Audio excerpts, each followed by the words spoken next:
ओम शांति।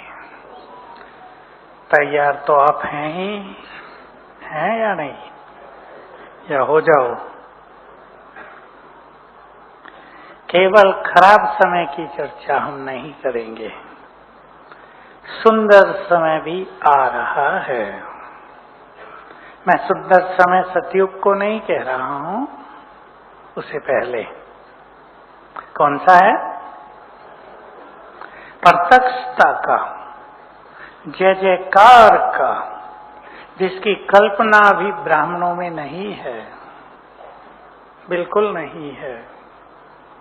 बाबा सुनाया करते थे 69 में जब अव्यक्त हुए थे कि सारे भक्ति मार्ग की स्थापना भी यहीं हो जाएगी। कौन किसका भक्त है, कौन किसकी प्रजा है, वो भी यहीं आउट हो जाएगा। कौन किसकी पूजा करेगा, भक्ति में पूजा के विधि विधान क्या होंगे, सब यहीं निश्चित हो जाएंगे। तो एक बहुत बड़ा रोल हमारे सामने प्ले होने जा रहा है।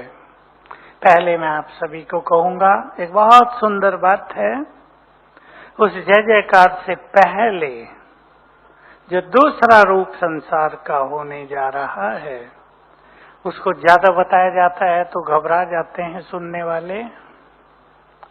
इसलिए मैं सोच के आया हूं कि उसको ज्यादा चर्चा नहीं करेंगे, लेकिन हम अच्छी बातों की चर्चा करेंगे। और निश्चित रूप से घबराहट की बात है, मैं थोड़ा थोड़ा ही बताऊंगा, वो आप सभी जानते हैं।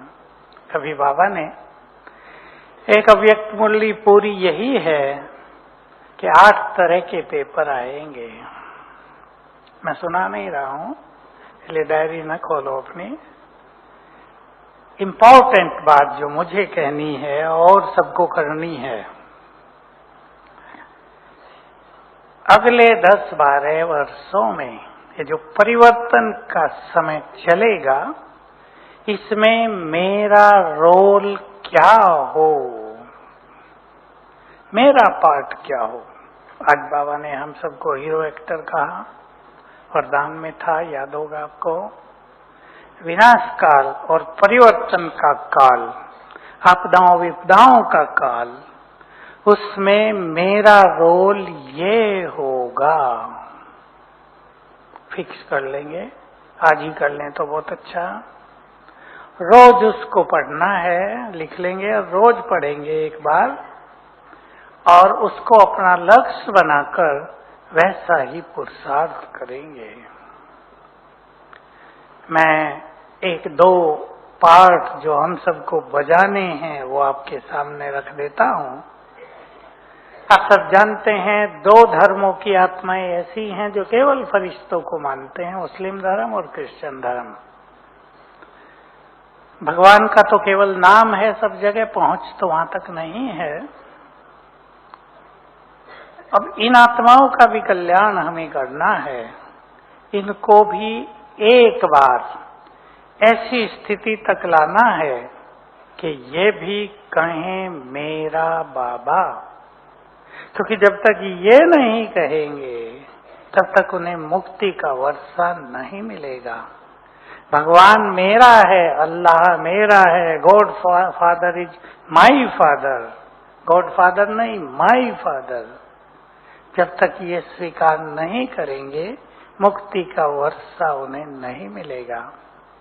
तो एक पार्ट जो हमारा होना है, हम में से कई आत्माएं ऊपर फरिश्ते रूप में सबको दिखाई देंगी।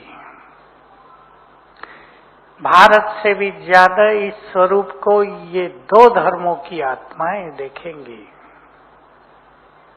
कैसा होगा कि एक बहुत डिवाइन फरिश्ता आकाश में प्रकट हुआ, उससे सुनहरी किरणें फैल रही हैं, तेज फैल रहा है, उसका तेज से सारा आकाश भी सुनहरा हो गया है, उसकी दृष्टि से नीचे किरणें फैल रही हैं, फरिश्ते प्रकट हो गए हैं आकाश में। बस जो हम कहेंगे वो वही मानेंगे। एक पार्ट। सोच लो आप में से कौन ये पार्ट प्ले करना चाहेंगे? नहीं, हाथ नहीं उठाऊंगा मैं। सबसे छोटी बच्ची ने भी हाथ उठाया, बैठी है। किस पार्ट का सबसे छोटा स्टूडेंट होना चाहिए वो? सोच लें कौन बन सकते हैं फरिश्ते। दूसरा पार्ट होगा जो बाबा हम सबको बहुत कहते आए हैं, लेकिन हम में से शायद ही कोई उस स्थिति तक पहुंचा है। भक्तों के दुखों की पुकार सुनाई दे, और केवल पुकार सुनना ही नहीं है, उन्हें सकाश देकर उनके दुख हर लेने हैं। दूसरा पार्ट ये होगा, जैसे दिखाया है शास्त्रों में, विष्णु शेषशय्या पे विराजमान है। भक्त ने पुकारा है नीचे, रक्षा करो। तुरंत टच हुआ है और उसने हाथ ऐसे किया, सकाश किरणें निकल कर भक्त को पहुंची हैं और उसकी रक्षा हो गई। बाबा क्या करते, तुम्हारे भक्तों को पता तुमने क्या क्या किया, तुम्हें नहीं पता अब तक। गज और ग्राह के युद्ध में भी दिखाते हैं, गज ने, हाथी ने याद किया, आवाज पहुंची, सुदर्शन चक्र छोड़ा, मगर को मार दिया। ये सब रोल भी यहीं चलने हैं। जितने भी पुराणों में बातें लिखी हैं वो सब यहाँ घटित होंगी इस काल में। जिन्होंने अपने जीवन को बहुत डिवाइन बनाया है, जिन्होंने अपनी प्योरिटी को बहुत नेचुरल स्थिति तक पहुंचा दिया है, जो योग युक्त और स्मृति स्वरूप हो गए होंगे, उनके द्वारा ये पाठ चलेंगे। पहले मैं ये अच्छे पाठ की चर्चाएं आपके सामने कर रहा हूं। एक बार की बात है, बहुत पहले की, 1973 दिल्ली में पहला प्रोग्राम हुआ बड़ा। यज्ञ का सबसे पहला मकान पांडव भवन दिल्ली खरीदा गया। बहुत बड़ी बात थी, यज्ञ में इतना बड़ा घर मिला किसी को दिल्ली में। एक नेशनल मेले का आयोजन किया गया, नेशनल था वो, इंटरनेशनल नहीं, पहला मेला भारत में। तो बाबा आए, अव्यक्त बाप दादा, तब केवल हिस्ट्री होल था। बाबा ने कहा, बहुत अच्छी अच्छी बातें सुनाई, सेवा होगी, उसमें समाधान स्वरूप बनकर रहना होगा। मुझे याद रहती हो बात। और जो रहेंगे उन्हें बाबा प्राइज देंगे। तो आगे आगे भाई बैठे थे, हिस्ट्री हॉल तो छोटा ही, आगे बैठते थे। किसने कहा, बाबा गोल्ड मेडल देंगे क्या आप? तो बाबा ने कहा, गोल्ड मेडल क्या चीज है? जब तुम्हारी प्रत्यक्षता होगी तो जिन देवियों के मंदिरों में आज भी चढ़ावा चढ़ता है, सारे संसार की धन संपदा तुम्हारे चरणों में आ जाएगी। यही सब थे बाबा के। तो जय जयकार में ये बहुत बड़ा रोल होगा। बाबा ने कहा, मुझे वो सब बातें याद रहती हैं, कभी इधर कभी उधर, कभी यहाँ कभी वहां। भारत की बात करते थे बाबा तब ज्यादा। अलग अलग तरह के साक्षात्कार लोगों को होंगे, जय जयकार होगी, भारत में और संसार में आवाज होगी, हमारे इष्ट देव देवियां प्रकट हो गए हैं। तो देवकुल की करोड़ों आत्माएं भागी चली आएंगे, किसी को कुछ कहना नहीं पड़ेगा। ज्ञान भी बाबा ने कहा था, 5 मिनट में योग सिखा दोगे तुम आत्मा। ये शिव बाबा, लगाओ ऐसे योग, 5 मिनट का कोर्स, कहीं आधे घंटे का कोर्स। तो ये जय जयकार के रोल बहुत चलेंगे आने वाले समय में। कहीं कोई इस देवी का साक्षात्कार होगा, कहीं दूसरी का, कहीं तीसरी का, कहीं चौथी का, 5वीं का, इस देवों का भी। तो जय जयकार प्रारंभ हो जाएगी। आप सोच लें, मेरा इस जय जयकार में क्या पार्ट होगा? होना चाहिए नहीं, फिक्स कर दो, मेरा पार्ट ये होगा। मैं सेंटर की छत पे खड़ी होंगी, और दूर दूर तक लोग मुझे दुर्गा के रूप में देखेंगे। किसी को स्वप्न आएंगे, किसी को साक्षात्कार होंगे।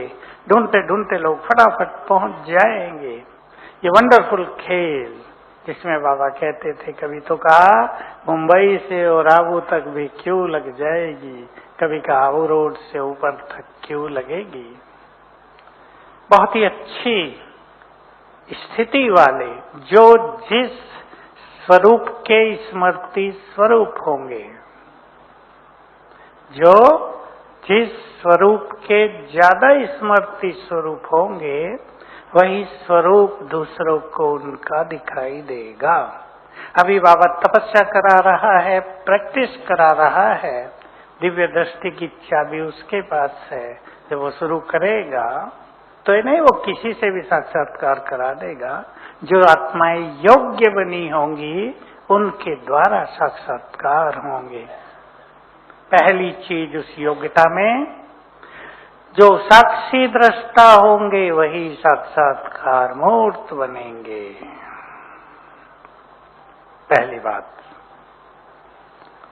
दूसरी बात साकार मुरली से है, जो संपूर्ण पावन बन जाएंगे उनके दूसरों को साक्षात्कार होंगे।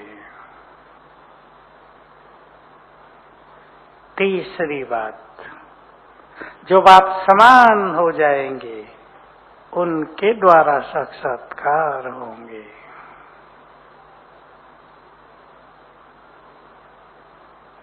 और जो साक्षात्कार मूर्त बन जाएंगे, जो मैंने अभी कहा, जिस स्वरूप की स्मृति ज्यादा रही जीवन में वही स्वरूप बन जाएगा।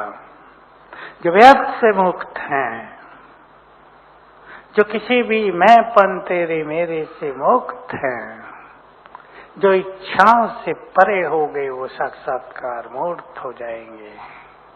बाबा व्यक्त मुरलियों में बहुत गहरी गहरी बातें सुनाते हैं। पीछे सुनाया, याद आ जाएगा आपको। मुझे बहुत सुंदर लगी वो बात। इच्छा मात्रम अविद्या हो जाओ, तुम दाता हो। याद करो, तुम्हारी जड़ मूर्तियां भी दाता हैं। तुम तो चैतन्य हो, दाता हो, लेने की कोई इच्छा नहीं। और ये इतनी सूक्ष्म बात है, जिसको लेने की इच्छा नहीं होती उसके पास सब कुछ आ जाता है, सब कुछ। अब हम दूसरे पहलू की ओर चलें, जो संसार में हो रहा है। एक बाह्य रूप दिखाई दे रहा है, लोग डरे हुए थर्ड वर्ल्ड वार न हो जाए, लेकिन वो अभी तो नहीं होगी। स्थापना का कार्य लगभग समाप्ति पर आ जाए तब होगी, लेकिन धमकियां तो चल रही हैं। टेंशन तो देशों में बढ़ती जाएगी। यूएन कितना सफल है आप सब देख रहे हैं। यूएनओ कितना सफल है, बहुत कम उसका इफेक्ट है। संसार में जो कुछ बढ़ रहा है,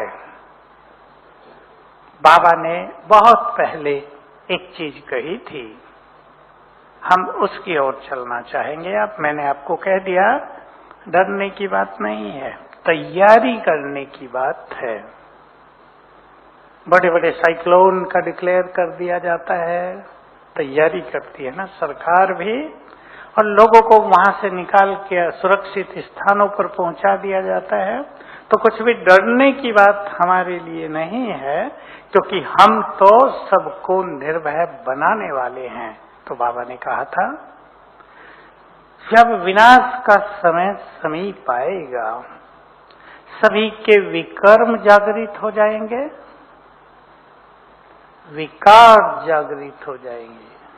विकारों को अगर अंश सहित वंश सहित नष्ट नहीं किया होगा तो वो जागृत हो जाएंगे। ये बात हमने कोरोना काल में बहुत देखी। टीचर बहनें बहुत बैठी हैं, आप सबने अनुभव किया है। बहुत सारे भाई बहनें ज्ञान छोड़ के चले गए। नए आने वाले ज्यादा थे, लेकिन छोड़ने वाले भी थे, क्योंकि घरों में रहे। जो विकार दबे हुए थे वो जागृत हो गए। विकर्म जागृत हो जाएंगे, जो सोने नहीं देंगे।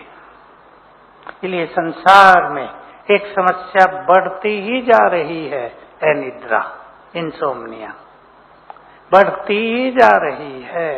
और जब ये बहुत बढ़ जाएगी तो दवाइयां भी कहाँ से मिलेंगी और न दवाइयां काम करेंगी। अभी भी लोग बताते हैं दवाइयां काम नहीं करती। उसका एक ही कारण होता है, विकर्म ज्यादा एक्टिव हो गए हैं ब्रेन में।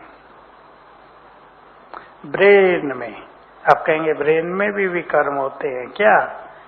आत्मा में तो उनका सूक्ष्मांश रिकॉर्ड होता है, पर स्थूल रूप उनका ब्रेन में ही रहता है।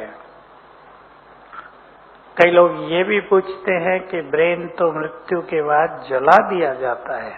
ध्यान से सुन लेंगे, सीक्रेट है इस सृष्टि के। ये सत्य है कि ब्रेन मृत्यु के बाद जला दिया जाता है, लेकिन सूक्ष्म शरीर सहित आत्मा बाहर जाती है। सूक्ष्म शरीर में वो सब चीजें हैं जो स्थूल शरीर में हैं, तो सूक्ष्म शरीर में ब्रेन भी रहता है। और आप सबने एक बात तो सुनी होगी, नहीं सुनी तो सुन लें। मनोवैज्ञानिकों ने मन को 3 हिस्सों में बांट दिया, कॉन्शियस माइंड, चेतन मन और अचेतन मन। अचेतन जो चेतन नहीं है, अर्ध चेतन, जिसे सब कॉन्शियस माइंड कह दिया, अवचेतन मन कह दिया, जिसके द्वारा हमने बहुत सारे प्रयोग कराए। बाबा की मुरलियों से ली बहुत सारी बातें जो बाबा सुनाते रहे हैं। बाबा ने ये सब नहीं बोला, पर अंतर्मन तो बाबा बोलते हैं। इस अर्ध चेतन मन को, सब कॉन्शियस माइंड को अंतर्मन भी कहते हैं। तो अचेतन मन, उसमें ही सभी कर्म सतयुग से लेकर कलयुग तक के सभी भरे रहते हैं। वो जागृत होने का समय चल रहा है।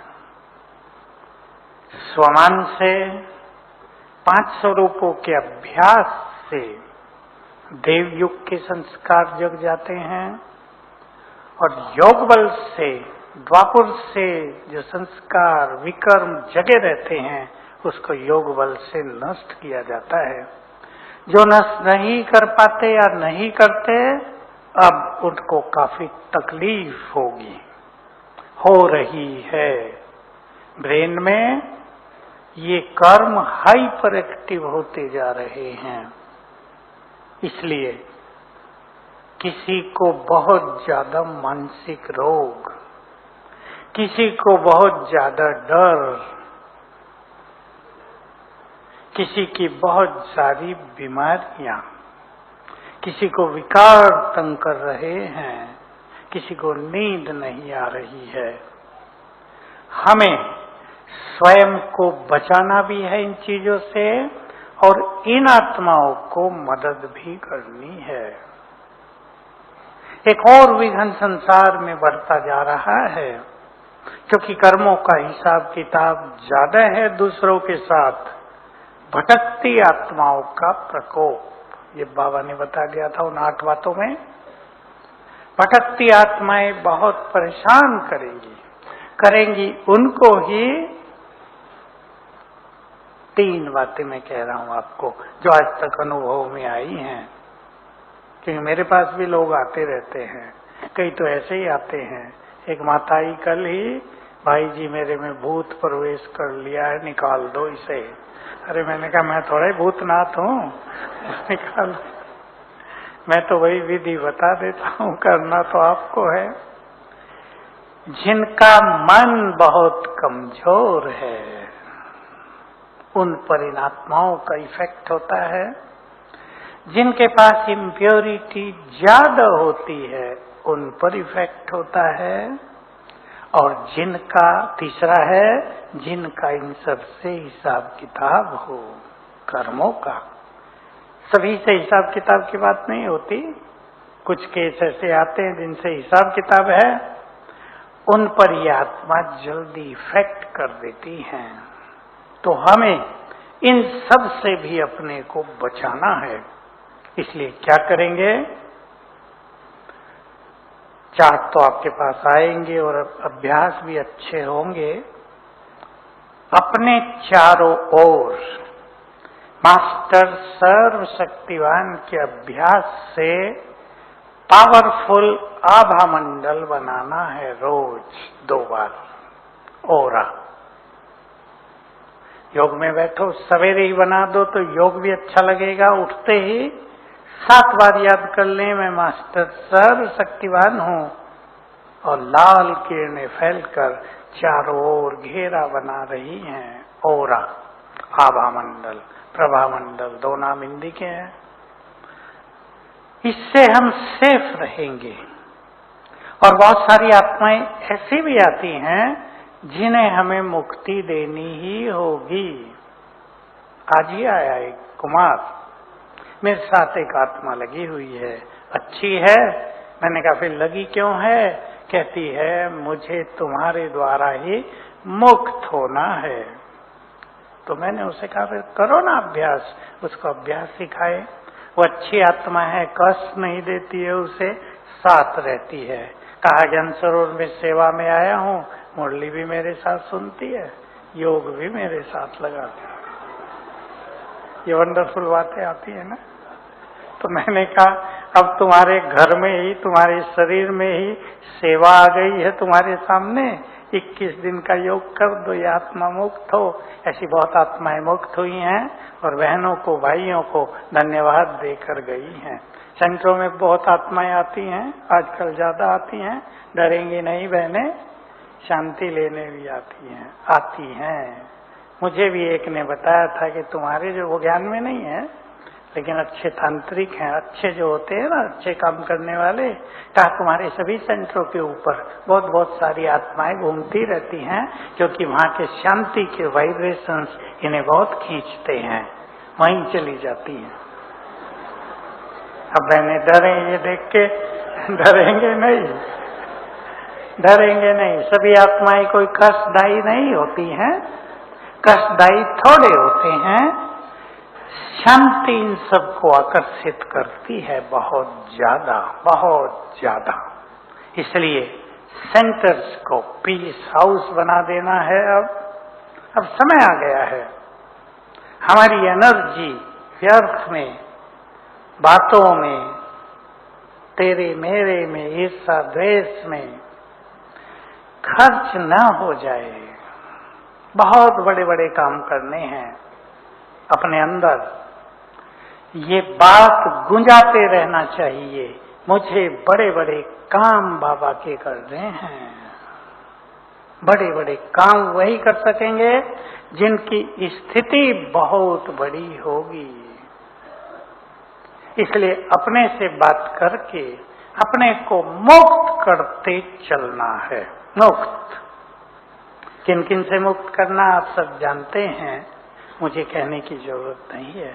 जहां भी हमारी एनर्जी जा रही हो, वेस्ट हो रहा हो, संकल्प विशेष रूप से वहां से अपने को छुड़ा लो।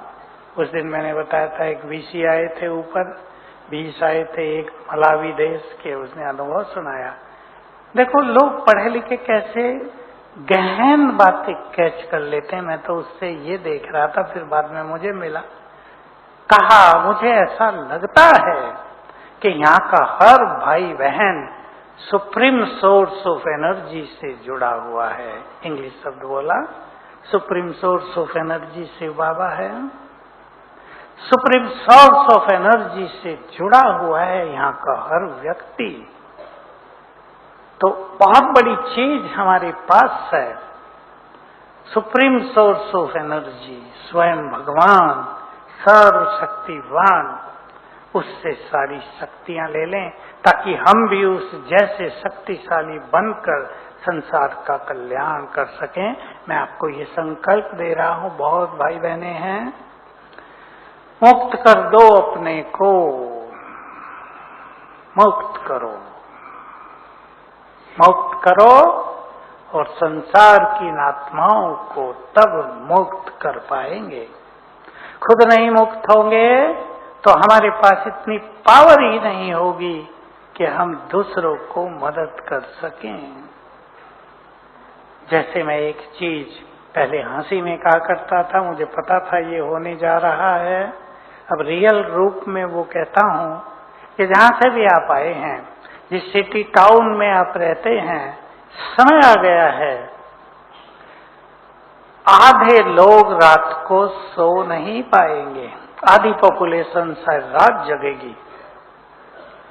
आपको सकाश देकर उन्हें सुलाना होगा। मान लो मैं छोटी सी बात करूं, किसी टाउन की आबादी 1 लाख है, 50,000 सोएंगे नहीं, और जब वो सोएंगे नहीं तो इस देवियों को सोने देंगे? पुकारेंगे, चिल्लाएंगे, कहां सो गई हो तुम भी, और जगा देंगे। इससे पहले वो हमें जगाएं, हमें उन्हें सुला दें। पूर्वज बनना होगा, लंबे काल का अभ्यास। मैं पूर्वज हूं, इस देव देवी हूं। तो हम जुड़ जाते हैं बहुत आत्माओं से, हमारे वाइब्रेशंस उन तक पहुंचने लगते हैं। बहुत अच्छे अभ्यास की जरूरत होगी। भय संसार को खाने लगेगा। आपने एक तो उसका देख लिया, लोग तो कहते थे तो ट्रेलर है, ट्रेलर कहते हैं फिल्मों से पहले। मैं तो वही फिल्में देखी नहीं, ना कभी सुनी। ट्रेलर है ये तो, असली सीन तो आने वाले हैं। कितना भय पैदा हो गया था कोरोना का। छोटे से वायरस ने इतने लंबे चौड़े आदमी को डरा दिया, सरकारों को भयभीत कर दिया, डॉक्टरों को भयभीत कर दिया। ये भय संसार में बहुत बढ़ेगा। हमें वाइब्रेशंस देकर सभी के भय को भी समाप्त करना होगा। दूसरा इंपॉर्टेंट काम होगा ये हमारे लिए। इसलिए हमें निर्भय होना ही है। मोह के पेपर सबसे ज्यादा आएंगे, जो मनुष्य को मानसिक रूप से बिल्कुल विकलांग कर देंगे। मोह केवल बहनों भाइयों माताओं में नहीं, भाइयों में भी होगा। जिस चीज को भी हमने मेरा कहा है उससे मोह होता ही है। चाहे हम हो यहाँ रहते हो, चाहे सेंटर में आप रहते हो, घरों में रहते हो। एक पेन भी जेब में है ना, अच्छा सा ले लिया है 500 रुपए का, उससे भी मोह हो गया क्योंकि वो मेरा पेन है और कभी न मिले तो आप जानते हैं क्या होता है। देहधारी लोग सभी शरीर छोड़ेंगे, सबको जाना होगा। मोह में आत्माएं पागल जैसी हो जाएंगी। ध्यान देंगे और विचार करेंगे हमारा मोह कहाँ है। कभी बाबा ने ये भी कहा था कि मनुष्यों से तो मोह छूट जाता है, लेकिन पदार्थों से मोह बहुत रह जाता है। मैं एक बात गुइये हंसी खुशी की भी और गहरी भी आप सबको कह दूं। जब जय जयकार होगी, संसार की अथाह धन संपदा आपके पास आएगी। बाबा हम मधुबन निवासियों को इस बारे में बहुत सावधान करते थे। कोई सावधान हुए, कोई नहीं हुए, कि जब संसार की धन संपदा तुम्हारे चरणों में आएगी, तुमने यदि उसे स्वीकार किया तो तुम्हारी स्थिति बिगड़ जाएगी। क्योंकि वो सब चीजें जाएंगी, फिर 1-2 साल के लिए हमारे पास आएंगी, फिर हमें छोड़ के जाएंगी। 1-2 साल में वो चीजें हमारी हो गई और फिर हमें उन्हें छोड़ना पड़ेगा, तो आत्मा कष्ट पाएगी, स्थिति बिगड़ेगी। इसलिए बाबा ने कहा, कभी अभ्यास करेंगे सभी, सब कुछ तेरा। एक साकार मुरली है जिसमें राजयोग की डेफिनेशन ही बाबा ने ये दी। राजयोग माना मेरा कुछ भी नहीं, सब कुछ तेरा। बहुत प्रैक्टिस करनी है इस चीज की, और प्रैक्टिस करनी है ब्रह्मा बाबा की बहुत जबरदस्त प्रैक्टिस थी, मुझे तो याद आती है। बहुत बोलते थे बाबा उन दिनों, जो कुछ इन आंखों से दिखता है वो सब नहीं रहेगा। बहुत अच्छी प्रैक्टिस करेंगे सभी। जो कुछ दिखता है, जो मेरा है, जो तेरा है, जो संसार में आंखों से सब कुछ दिखता है, ये नहीं रहेगा। तैयार करेंगे अपने को। क्या हम छोड़ने के लिए तैयार हैं? छोड़ना तो होगा ही। तो हमारी आंखों में स्वर्णिम युग रहना चाहिए। देखिए ड्रामा तो गतिमान है ना, रील चल रही है। अब रील का समय खत्म हो गया। पहले वो मूवी बनाते थे, रिकॉर्डिंग करते थे, रील होती थी और चलती रहती थी। इस रील के बाद, इस सीन के बाद स्वर्णिम सीन आ रहे हैं। हमें बहुत अच्छी प्रैक्टिस करनी है, जो ब्राह्मणों से मिस हो गई है। मैं अंडरलाइन कराना चाहता हूं, और यह भी स्पष्ट है कि ब्राह्मणों से मिस हो गई है, क्योंकि और चीजों में आत्माएं ज्यादा लग गई हैं। और वो है ब्रह्मा बाबा की तरह भविष्य का नशा। बाबा तो डांस करते रहते थे नारायण के चित्र को देखकर, श्री कृष्ण के चित्र को देखकर, याद करके। दीदी मनमोहिनी थी, तो मैं उनके द्वारा ही समर्पित हुआ था बाबा के समय। तो नेचुरल प्यार रहता है, संबंध रहता है। तो दीदी किचन में आती थी, सुनाती थी। कभी एक बात सुनाती हूँ। मैं अचानक, अभी दीदी ही कारोबार संभालती थी सारा यज्ञ का, उन दिनों उन्हें कंट्रोलर कहते थे। तो कहा, मैंने कई बार देखा, अचानक बाबा के कमरे में गई तो बाबा बच्चों की तरह घुटनों के बल चल रहा है, हाथ आगे घुटनों के बल, जैसे बच्चे चलते हैं ना। मुझे देखा, मुस्कुराए, सीधे हुए, कहा बाबा आप क्या कर रहे थे? बच्चे, बाबा को नशा चढ़ गया था, मैं ये बूढ़ा शरीर छोड़कर जाकर विष्णु कृष्ण बनूंगा। तो देखो नशा भी ऐसा कि वही स्वरूप बन गया। वो भूल गए कि मैं बूढ़ा हूं, मैं ब्रह्मा हूं। वही स्वरूप, नशा इतना जबरदस्त। उस नशे की हम ब्राह्मणों को बहुत जरूरत है, क्योंकि जिस भविष्य के नशे में, भविष्य के जिस स्वरूप के नशे में हम रहेंगे, वही संस्कार हमारे जागृत होते जाएंगे। संस्कारों को तो हमें जगाना है। वो श्रेष्ठ संस्कार गोल्डन एज के हमारे पास हैं ही, वो हमारे ही हैं। हम उन्हें जल्दी अट्रैक्ट करेंगे कि वो हमारे हैं। तो बाबा की तरह भविष्य का नशा, हमें इसे अंडरलाइन करना है।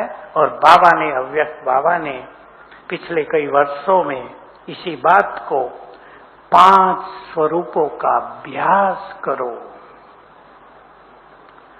इन्होंने, हमारे साउंड वालों ने बहुत अच्छी अच्छी क्लिप भी बनाई है 5 स्वरूपों की, बीच में गीत डाले, बाबा के महावाक्य डाले। कल मैंने सुनी, बड़ा मजा आ गया उसको सुन के।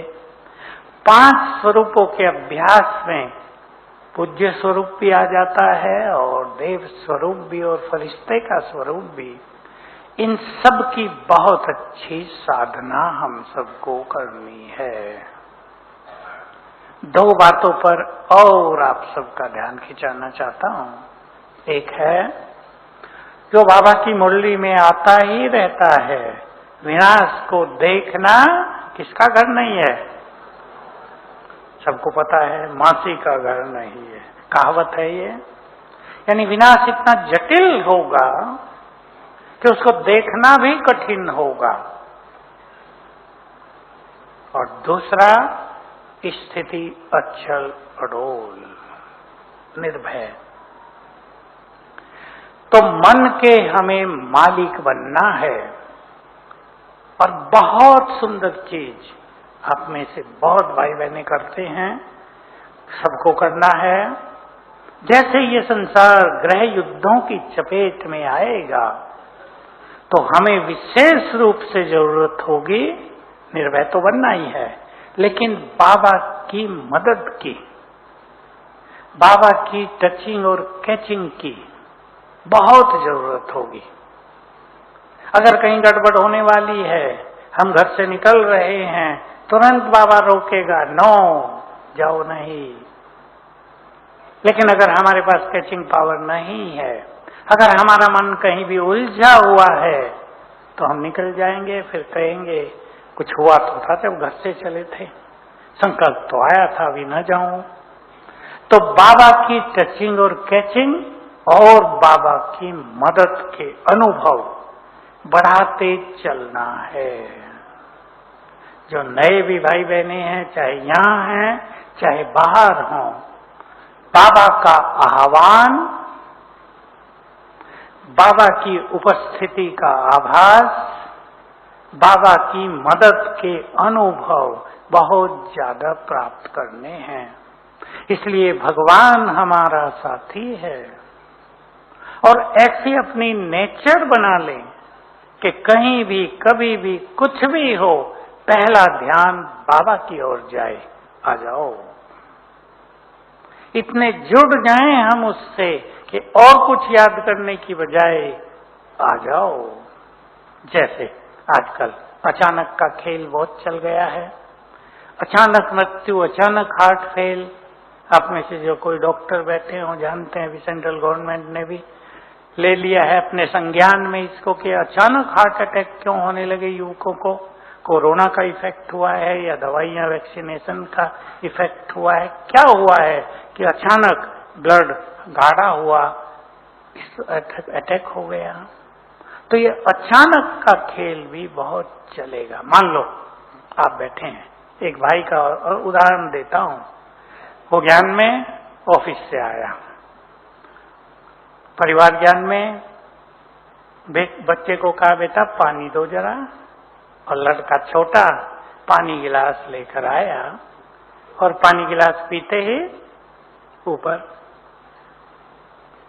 अब उसकी मनोस्थिति उस बीच के 1 मिनट में क्या थी ये तो वही जान सकते हैं, लेकिन हमें ऐसी प्रैक्टिस हो।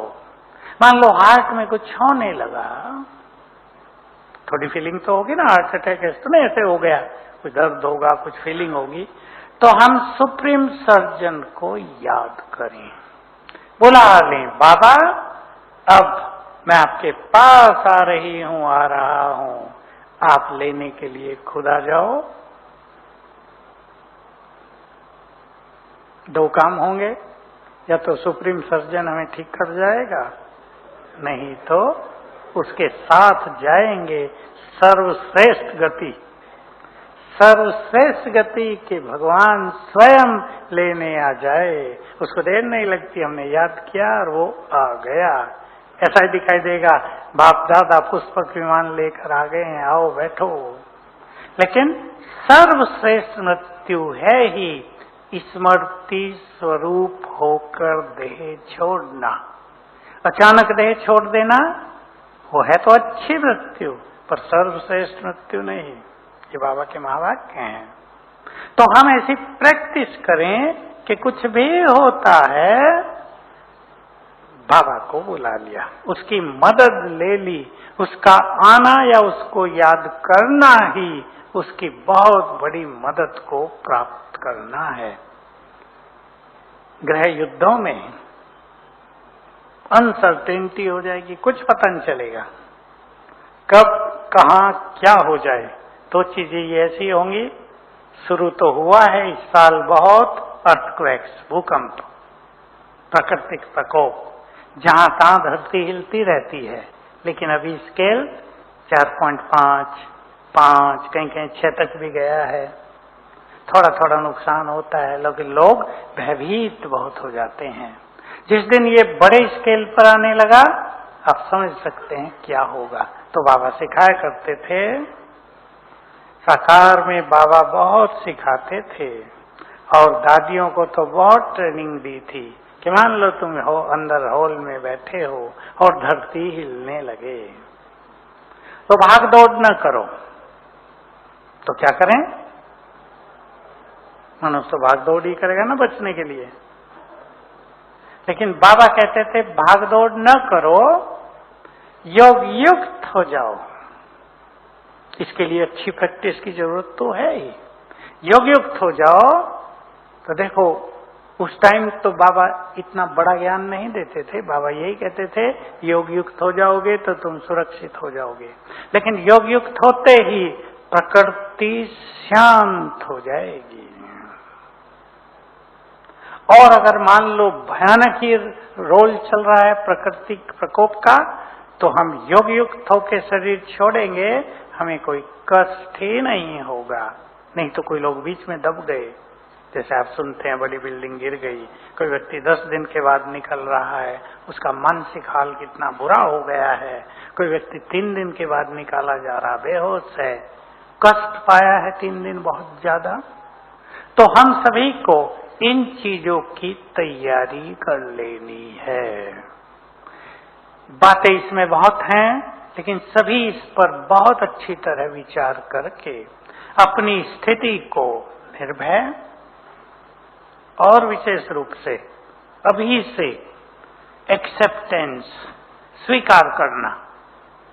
बहुत चीजें ऐसी हो रही हैं और परिवर्तन काल में होंगी जिनको स्वीकार करना ही पड़ेगा, क्योंकि किसी मनुष्य के चाहने से कुछ नहीं होगा।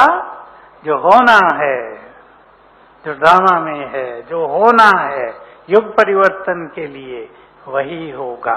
इसलिए पहली इंपॉर्टेंट धारणा रखेंगे, स्वीकार करना। स्वीकार करने से बहुत हल्के हो जाएंगे। बहुत हल्के हमें रहना ही है। भाई लोग परिवार वाले बैठे हैं, परिवार वालों को कष्ट होने लगा, अब हल्के कैसे रहेंगे? साक्षी कैसे होंगे? साक्षी तो हाईएस्ट स्टेट ऑफ स्पिरिचुअलिटी है। हमारी रूहानियत की सबसे ऊंची स्थिति साक्षी भाव है। साक्षी भाव में मनुष्य को सब चीजों से डिटैच होकर ऊपर पूर्वज की स्थिति में आना होता है। हल्के होने की प्रैक्टिस करें। बाबा ने बहुत अच्छी चीजें पढ़ाई हैं हमें, आप सबको याद हैं वो चीजें, मैं याद दिला देता हूं 1-2। मन के सारे बोझ क्या करो? बाबा को दे दो। कुछ लोगों को आदत है, न खुद संभाल पाते न देते। हमारा माल हम क्यों दें? बोझ को माल समझते हैं। दूसरा बाबा ने कहा, मेरे को तेरे में बदल कर, फिकर बाप को देकर, फकुर ले लो और बन जाओ। बोलो, बन जाओ बेफिक्र बादशाह। इनकी बहुत लंबी प्रैक्टिस की आवश्यकता है और ये बात बहुत पक्की कर देनी होगी, ये सबको जाना है। बाबा की वो बात अच्छी तरह से याद करनी होगी। मैं तुम्हें लेने आया हूँ, तुम जाना चाहो या मैं तो लेकर जाऊंगा, तुम नहीं चलोगे तो। अब थोड़े खराब शब्द बोल देता है बाबा, धमकी दे देता है, मार पीट के तुम्हारे शरीरों को आग लगाकर, बहन जी को बहुत याद है, आग लगाकर तुम्हें पावन करके ले जाऊंगा। वो तो बाबा हंसी मजाक करते हैं, आग लगाना माना प्यूरिफाई कर देना, पवित्र कर देना। तो याद रखना होगा कि हमें सबको, हमारे भी जो हैं, आप अपने 5-7 के परिवार को सामने लाकर देखेंगे, इन सब आत्माओं को जाना है। सब आत्माओं का अपना अपना पार्ट है। 3 बातें याद रखेंगे दूसरों के लिए। सर्वात्माओं का अपना अपना पार्ट है, इन सब का भाग्य भी अपना अपना है और कर्मों की कहानी भी अपनी अपनी है। आपका वो बहुत प्यारा बच्चा, लेकिन कर्मों की कहानी तो उसकी अपनी है। शिविर में एक परिवार आया हुआ, मेरे से मिलने आए परसों, 5-7 लोग थे। बच्चे ने, 10 साल के बच्चे ने शरीर छोड़ा कैंसर से। अब ज्ञान में माँ थी, बाप नहीं था, बच्चा भी ज्ञान में था, बहुत अच्छी स्थिति में रहा। बहुत अच्छी स्थिति। वो परिवार को याद दिलाता था, मम्मी चिंता ना करो, मैं ठीक हो जाऊंगा। लास्ट दिन याद दिलाया, बाबा आया है मेरे पास और कहा है संसार को कुछ भी हो जाए तुम्हें कुछ नहीं होगा। तो ये माता को पक्का हो गया था, लेकिन उसने शरीर छोड़ दिया तो माता जी दुखी। बाबा में संशय, चिंताएं, तो प्रश्न पूछने आई थी बहुत सारी, बाबा के होते भी ये सब क्यों हो गया। इस प्रश्न की आवश्यकता नहीं, बाबा तो आया ही है ले जाने के लिए। बाबा ये नहीं कहेगा ये कलयुग चलता ही रहे, सब आत्माएं दुखी होती रहें, पाप बढ़ता रहे, ये सब नहीं, समाप्त हो और देवताओं की दुनिया आए जिसमें संपूर्ण सुख शांति हो, प्रेम हो, सम्मान हो, अपनापन हो, अथाह धन धान्य हो। तो हम सभी इन चीजों की बहुत अच्छी तैयारी करेंगे अपनी स्थिति को अचल अडोल बनाने के लिए। बहुत ध्यान देंगे साक्षी भाव और अचल अडोल निर्भय स्थिति। खुद अपना प्लान बनाएं अभी से। छोटी छोटी बातों में हम अचल अडोल होंगे तो विनाश को देखने में भी अचल अडोल हो जाएंगे, सबको विदाई देंगे। और हम में से कुछ आत्माओं को महान कार्य करने हैं। आप अपना पार्ट खुद बनाएंगे भविष्य का। मैं आपको वो बात भी सुना देता हूँ जो बाबा ने कुछ आत्माओं को देखकर कही है, वो सबके लिए नहीं है। सबके लिए तो ये है घर चलना है, लेकिन कुछ आत्माओं को इम्पोर्टेंट पार्ट प्ले करना है। उनको कहा जब तक तुमने ब्राह्मणपन के कर्तव्य पूरे नहीं किए तब तक तुम घर नहीं जा सकोगे। तो हम में से कुछ आत्माओं का ऐसा भी पार्ट है जो सबको विदाई देंगे, जाने में मदद करेंगे, बहुतों को मुक्ति का वरदान देंगे, घर जाने में मदद करेंगे, देह आराम से छूटे। इसलिए अब मैं आपको लास्ट बात कह रहा हूं, व्यर्थ से अपने को मुक्त करके और झंझटों से मुक्त करके, थोड़ा ओपनली बोल देता हूं, यदि आप मान शान के पीछे दौड़ रहे हो, मुक्त हो जाओ उससे। बाबा ने बहुत अच्छी बात कभी कही थी, बच्चे तुम्हें तो स्वयं भगवान मान दे रहा है, मनुष्यों से मान लेकर क्या करोगे। मुझे याद है तब की ये बात। तो जो मान शान से अपने को ऊपर निकाल दे उसको संसार में सबसे ज्यादा मान मिलेगा, संसार मान देगा। जैसे बाबा ने एक बहुत पावरफुल बात कही हुई है, जो बच्चे मास्टर सर्व शक्तिवान बन जाएंगे, एक दिन आएगा संसार उनके चरणों में झुकेगा। ये होगा सबसे बड़ा मान जो संसार की सभी आत्माएं देंगी। अभी हम लोगों की सेवा करने के लिए उनके पास जाते हैं, चाहे मिनिस्टर्स हों, वीआईपी हों, और फिर हमें कहीं जाना नहीं पड़ेगा। आत्माएं खिंच खिंच कर हमारे पास आ जाएंगी, ग्लानि करने वाले फूल चढ़ाएंगे। तो कहीं भी किसी इच्छा ने आपके पुरुषार्थ को रोक लिया हो, कोई इच्छा, कोई बात आपकी खुशी को आपसे छीन रही हो, कोई बाधा, अपने ही संस्कारों की बाधा आपको आगे न बढ़ने दे रही हो, उसको इस मीटिंग में रियलाइज करके छोड़ने का लक्ष्य कर लो। मुझे बड़े बड़े काम करने हैं, बोलो करने हैं या नहीं? बड़े काम करने हैं। मान सम्मान तो बहुत मिलने वाला है। कई लोग मेरे से जो समीप हैं यज्ञ में पूछा करते हैं, मैं एक उत्तर देता हूं उन्हें कि ब्रह्मा बाबा को भविष्य का इतना जबरदस्त नशा था कि मैं विश्व महाराजन बनने वाला हूं, था ना?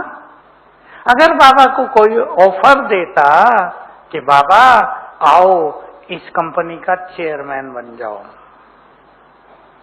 तो बाबा को कैसा लगता? सोचो। विश्व महाराजन पद छोड़कर, जिसमें प्रकृति का मैं स्वयं मालिक होऊंगा, चेयरमैन बनूं। किसी को कहा जाए डायरेक्टर बन जाओ, अरे भाई डायरेक्टर से बहुत ऊंचा है हमारा स्वमान। इसलिए इन चीजों के पीछे न भागकर मुझे महान कार्य करने हैं, मुझे संसार को बहुत कुछ देना है, मुझे समय की डिमांड पूरी करनी होगी। समय नाजुक भी आ रहा है, सुंदर भी आ रहा है। मेरे पास ऐसी ऐसी खास माताएं, कोई कोई कुमार आ जाते हैं जिन्होंने दुखों के कारण, मानसिक रोगों के कारण अपने को जैसे जिंदा ही डेड कर दिया है, जिनकी चेतना जैसे गायब हो गई है, वो कुछ नहीं कर सकते। एक युवक आया 8-10 दिन पहले, MBBS किया हुआ, मेरे से पूछा, माँ साथ थी, मेरे से पूछा कि मेरे में सेल्फ कॉन्फिडेंस नहीं है, मेरे में बहुत अलबेलापन है। मैं देखा उसका चेहरा तो डल था। मैंने पूछा क्वालिफिकेशन क्या है, पता है MBBS हूँ। मैंने कहा अच्छा, सवेरे उठ के ये लिखा करो, कितने बजे उठते हो और कितने बजे सोते हो? कहा सोता हूँ सवेरे 7:30 बजे। अब मैंने उठने का नहीं पूछा, मैंने कहा क्यों? अभी क्या बताए, माँ भी साथ है और भी 4-5 लोग थे। मैंने कहा मैं ही बता दूं क्यों? शायद रात नेट पे रहते होंगे कि हाँ यही है। अब नेट ने उसके चारों ओर ऐसा नेट बुन दिया कि उसकी MBBS की पढ़ाई यूजलेस हो गई। कितनी बड़ी गलती कर रहा है वो। जीवन बिल्कुल, बुद्धि एकदम डल होती जा रही है, कॉन्फिडेंस खत्म हो गया है। मैंने उसकी माँ को समझाया, एक छोटी सी डिस्पेंसरी खोल दो इसे, अगर इसको एक्टिव करना है, 5% भी आ गए तो विचार करेगा, बुद्धि काम करेगी, एक्टिव हो जाएगा, नहीं तो इसका हाल तो बिगड़ता जा रहा है। तो हमें इन सब चीजों से बचकर महान कार्य करने के लिए अपने को खड़ा करना है। बोलो तैयार हैं आप इसके लिए? महान कार्य करने हैं। अब बाबा तो साक्षी हो जाएगा। बाबा ने कह दिया था जब परीक्षा होगी तो बाबा अब है साथी और तब होगा साक्षी। हमें भी उसकी तरह साक्षी होकर उसके साथ के अच्छे अनुभव करने हैं। इन बातों पे विचार करना, और भी बहुत सारी बातें हैं वो आपके पास आती रहेंगी। बहुत अच्छी तैयारी कर लेना, बहुत सुंदर पार्ट प्ले करना है, अपना पार्ट फिक्स करना, आज ही सोच लेना अच्छी तरह, और जो पार्ट मुझे प्ले करना है उसकी ओर मुझे कैसे कैसे बढ़ना है, इसकी एक सुंदर प्लानिंग भी कर लेना। Thank you very much. ओम शांति।